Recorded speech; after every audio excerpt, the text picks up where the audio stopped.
आपण पाहत आहात सत्याची बाजू मांडणारं हक्काचं न्यूज चॅनल M24 तास। राहुलदादा महाडिकांचा येलूर मतदारसंघात विकास धडाका। 1,05,00,000च्या कामाचे लोकार्पण। सांगली जिल्हा मध्यवर्ती बँकेचे संचालक आणि युवा नेते राहुलदादा महाडिक यांच्या विशेष प्रयत्नातून येलूर जिल्हा परिषद मतदारसंघात विकासाची गंगा उतरली आहे।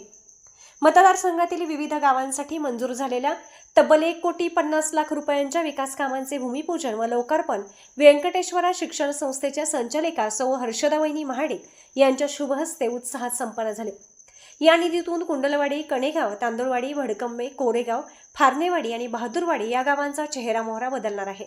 यामध्ये प्रामुख्याने कोरेगाव 47 लाख रस्ते व जनसुविधा, कुंडलवाडी 32 लाख रस्ते, पेव्हिंग ब्लॉक व गटार, फारणेवाडी 30 लाख रस्ते सुधारणा, भडकंबे 27 लाख पेव्हिंग ब्लॉक व रस्ते यासह कणेगाव व इतर गावातील सिमेंट कॉन्क्रिटीकरण, समाज मंदिर सुशोभीकरण आणि RCC गटार बांधणी अशा कामांचा समावेश आहे।